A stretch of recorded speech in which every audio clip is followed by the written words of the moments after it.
This is the Glatt Properties Podcast. I am your host, Bruce Glatthorn. Let's get into it. So today's podcast is going to be about my Q4 Glatthorn report. That's from 2022. We are not in Q4 2023 yet. I wish we were. Better times, lower interest rates, and all that good stuff are ahead of us in the coming year. So let's discuss what happened during Q4. October, we started to really see the decline in demand. There's nothing wrong with that. It was absolutely 100% anticipated, predicted, and right on track with kind of what's going on with the market. That doesn't mean people didn't still buy and sell. It just means that less people bought and sold. November came through, and in real estate math and the real estate calendar, the second week of November is basically the end of the year. You're not going to get somebody under agreement and closed before Christmas. You might. I've done it personally, but when it comes to buyers, sellers, even investor clients, you're not going to get them closed before the end of the year. Most of the time, you're not. There's the off chance that you maybe have one or two. But investors don't want to close it on houses at the end of the year like that because they can't take income on it. Therefore, they can't get the write-offs. They'll just wait till January, like last month. We'll get to that. But when it comes to what the market was doing in November, it was continuing to go down, and it was continuing to go down into December. And I'm talking demand, not necessarily pricing. What that opened up was more negotiations for buyers and sellers. For buyers and sellers that do not care about the holidays, they are easy people to work with, easy movers, not a big family, not a lot of kids, or maybe the kids are older and they're cool and they understand what's going on. Teenagers like that. You can still move those people around, but most of the time, the people that close at the end of the last quarter of any year are single folks. Just couples with no children, or families that there's like a relocation situation or something's going on. So it's a lot less stress compared to the beginning of spring, the end of Q1, the beginning of Q3 of any year. I mean, you've got families coming out of the woodwork, literally having to bring their kids to the open houses because they're driving around all day on Sunday from like 11 to 4 going to check out these homes. And so they can move before the school year's over and they can be in that new home for summer, which is always a good plan if you have kids. Always move at the beginning of summer, not the end. It's always a good idea. But anyway, so Q4 ended kind of on a flat note.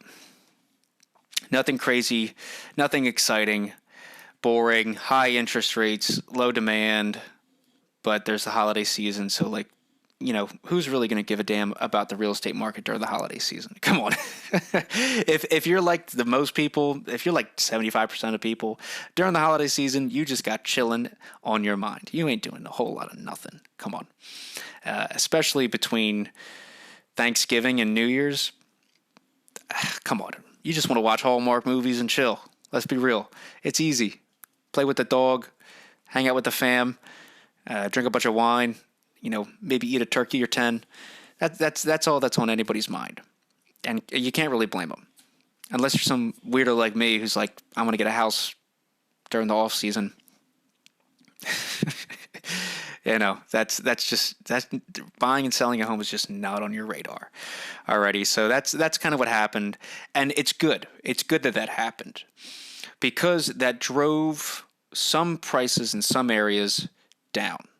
It required sellers to list at a lower price, and it also made people take their home off the market and just get that property out of the mix, okay? So in any real estate situation, if everybody's buying, do I suggest buying? Sometimes. Do I suggest selling? Most of the time. But if people are pulling their listings, if people are letting their contracts expire or they're going to withdraw their listing from the market, that is a sign that you should do the same, because the last thing that you want to do is list a house for sale in a dry market. because you're just going to be wasting your time leaving the home when buyers come through to look around. We call them looky-loos. They look around, they go, "Oh, that's nice. Look at that." Boom, boom, boom, boom, boom, and they'll leave. You'll never hear from them again. Are we all guilty of being a looky-loo at some point in our lives? Yes, it is. Yes, we are. It's part of the game, but you really just don't even want to get into that action during the back end of Q4. And the great part of that is that meant that the people that are still buying, their interest rate is high. They can definitely afford to buy. The price of the home, the monthly mortgage payment is just not a concern to them. And they really are just looking to get that deal done, closed, and move on. And in any real estate market, if it crashes, you want it to go as low as possible. For two reasons. First reason, it kind of resets everything. If you're not a real estate investor, you might have the opportunity to become a real estate investor, especially if you can't be due to the financial situation that you're in. That decrease in price may actually allow you to get your first rental property, or that decrease in price may allow you to negotiate even lower and get a second, third, fourth, or fifth investment property. And decrease price, decrease mortgage, the rent always stays the same. It rarely goes down, but the rent always stays the same or gets higher. So over the course of 10 years, if you pick up a house that was listed for $100 6 months ago, but you got it for $75, and you're renting that bad boy out for $1,200, if you do an easy $25 to $50 increase in rent every single year, you do the math on that one. I mean, that's literally cash flow yearly, monthly actually. If you fill that house 10 months out of the year, you're positive cash flow. You're going to have to pay some taxes unless you can get your write-offs in. And you're making money, and you got something to show the bank that you actually know what the hell you're doing. So that's wonderful. The second reason why a market correction or decline is positive is it requires, in this case, the federal government to decrease the rate. A lower rate means more people can buy all across the board. People are able to move up in their top end range. With that being said, that's what's occurring right now. In February of Q2 2023, the rates are starting to come down. More people are getting back out there. It's planned. The decline in interest rate is planned, and it's timed. Don't ever listen to anybody doing this BS about, the Fed, they don't know what they're doing, blah, blah, blah, blah, blah. Sure. Yeah, there's probably an intern that has no clue what he's doing. There's probably a worker that's been working there for 3 years that got hit with something new, and that person doesn't know what they're doing. But the federal government gets all the financial data from the entire country. All they have to do is be right for 51% of people, the median people in that bell curve, and they just disregard the extremes on the outside, because those extremes never really do anything anyway. One says everything is good all the time, and one group of people says everything is bad all the time. So who cares what they say? And also, just between you and I, if the Fed is doing something, pivot accordingly. Play the game. Don't try to force your way around an X, Y, and Z. You're just going to want to pull your hair out. Your hair's going to get gray like mine's starting to get. And it's really not worth your time and stress. If you want to play the game, play by the rules. And don't try to play checkers like you play chess. It's just that simple. So moving on. The market expectations for this quarter are kind of like what's going on right now, but they're going to be more extreme over the next couple of weeks, probably about 8 weeks. Buyers are going to come out of the woodwork. Sellers are going to start listing their properties. More homes are going to hit the market. More competition is going to come into the market again, like it always does in the spring season. And what do you know? We're back in it. Multiple offers. Boom, boom, boom. There might be some negotiation with some properties, but yeah, we're going to be right back into the game like we were last year. It's really nothing to get bent around the axle on. If you're living in a house and the value goes down and you don't plan on selling anytime soon, who cares? If you're trying to buy a house and the housing market goes down, it's better for you. If you're trying to sell a house and the market goes down, sucks for you. Well, 2/3 of people well, not even 2/3 of people. There's always more buyers than sellers. But in this scenario, 2/3 of people benefit or don't benefit or aren't hindered at all in a market correction. So 2/3 are always going to beat 1/3. It is what it is. If you're selling right now, my suggestion, don't sell the house. Refinance the house. Put a new note on it. Pull the cash out. Buy your next house. Or buy a couple investment properties with the cash that you're just getting from the refinance.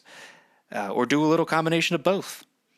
And then in a couple months, you float that new note. Maybe it goes up by $400. I don't know. Who cares? It goes up by a couple $100. The bank wouldn't give you the money unless they knew that you could float it. Okay? You got a couple of properties that are now cash flowing. You have your next residence. Now you sell the house in March. You sell the house in August, when the rate is supposed to be somewhere in the mid-5s. Are you going to get the price that you refinance your house for? You're more likely to get it then than you are now. And you just had an appraisal done 6 months ago, so you have a fantastic estimate of what your home is worth. It's really not hard. The bank or the buyers come in, they buy the house with the proceeds. You pay off who you have to pay off. You might walk away with a little bit of money, but you already have your other home that you have to move to. So you don't have to worry about that stress of buying a home. You definitely don't have to worry about the stress of scheduling a closing on your primary and then closing on the home that you're about to purchase. And then on top of that, you have a couple more investment properties, or you have your first 1 or 2 investment properties that are going to be cash flowing by then because you'll have tenants in there. So it's a win-win situation. But again, it's a game. You have to know all of your options at any given time in order to make the best decision, or at least the best informed decision. Okay. So these are just little things that you can do. And in the long term, refinance, sell, move elsewhere. I mean, come on. If you're attached to one place in the world, yeah, I understand that. But this is 2023, folks. This is a global economy. You should be just as comfortable moving to Oklahoma as you would be to PA or any other state. I don't know. I'm just using those 2 states as an example because things are generally the same. If you follow the news, you find out things are different and everywhere. Oh, blah, blah, blah, blah, blah, blah. Hey, we're all Americans. You mind your own business. I'll mind mine, and we'll get along just fine. That's pretty much consistent from sea to shining sea. So any problems that you have with people in one area, okay, great. Don't move to that area. Or hell, maybe you have the problem. I don't know. It is what it is. I'm not going to sit here and BS about that. So as an investor, I wrote this down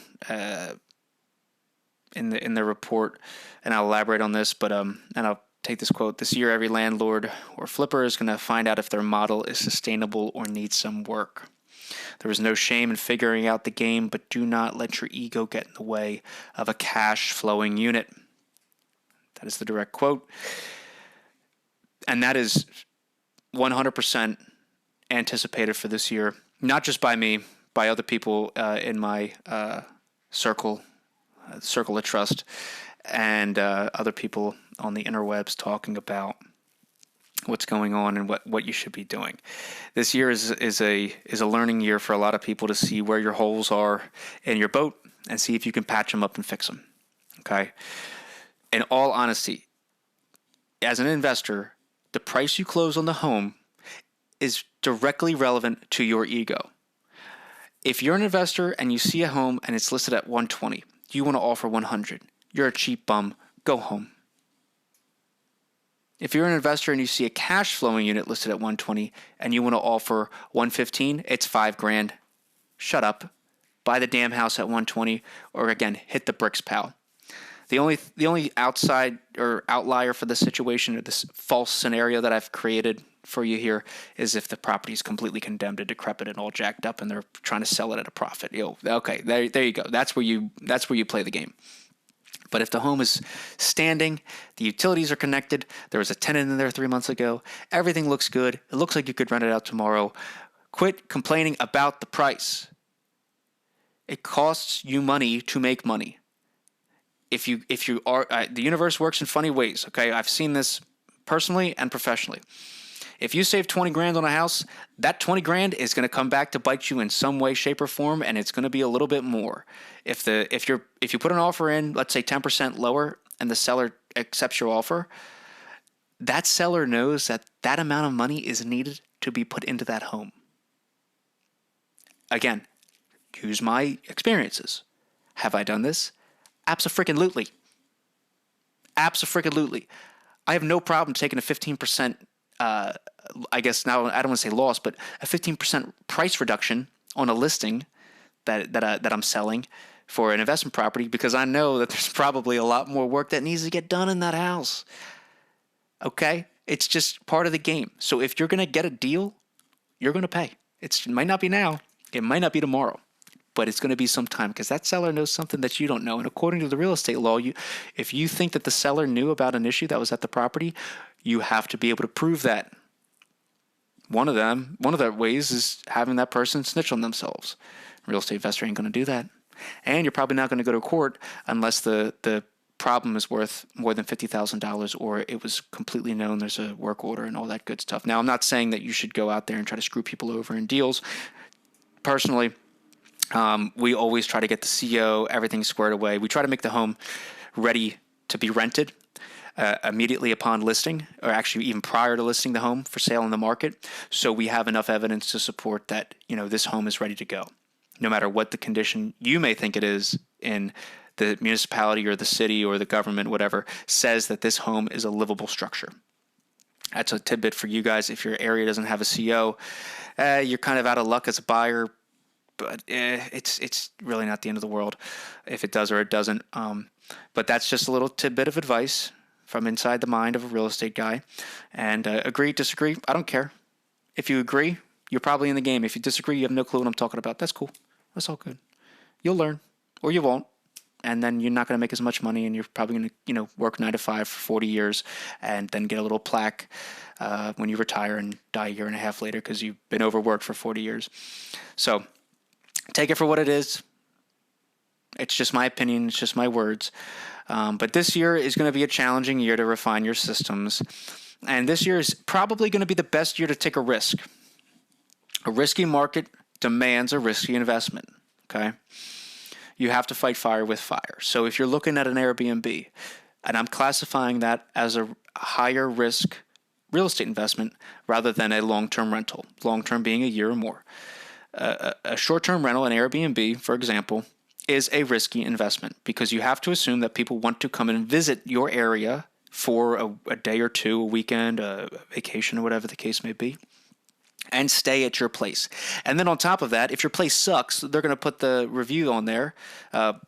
We all know, I don't know the exact verbiage off the top of my head, but you guys know what I'm talking about. If you ever stayed in an Airbnb, you see the review, right? It says like Rockstar host or something like that. Well, if you're not a Rockstar host on Airbnb, your property is probably not going to get rented. It's a sad reality. And then if you have one Airbnb and you're very good at it, you're going to want to get another one and another one and another one. Why? Because you've built a system and you have refined it to be successful. It's that easy. All you have to do is that with rentals, that with your short-term rentals, and then you just have to wait for the money to come in and be patient. It will. The money will come in. And if you're not getting the money and the cash flow, you're going to get the money on the value. It's just part of the game. Hey, listen, we don't know what's going to happen in 10 years, but hell, if you do a $25 to $50 increase in rent every single year, you're making anywhere between $250 to $500 more, and your note is generally staying around about the same. And the house is hopefully being upkept throughout the entire tenure that you hold it. So, the money is there. You have to want to go get it. So would I suggest getting an Airbnb this year? Maybe if you do it the right way. How do you do it? Stay tuned for the next one. Tell you how to do it. Tell you how to win. I'll tell you how to be successful. But other than that, this is my Q4 2022 Glatthorn report overview and recap.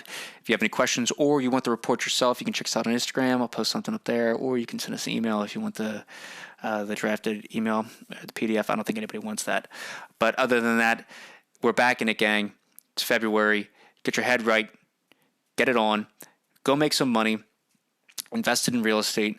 And deal with the problems. It makes you a better person. It makes you a calmer person. It teaches you how to deal with people a lot more. And if you don't like dealing with people, what you should do is immediately get into real estate investing. You will learn how to communicate and deal with people from all walks of life, and speak their language, whatever their language is. And I'm not saying speak Arabic or French or whatever. I'm saying speak that individual's language. You will learn how to mirror and match, and you will be a much better business person because you're constantly talking with people about what's going on. So stay safe, y'all, and until next time.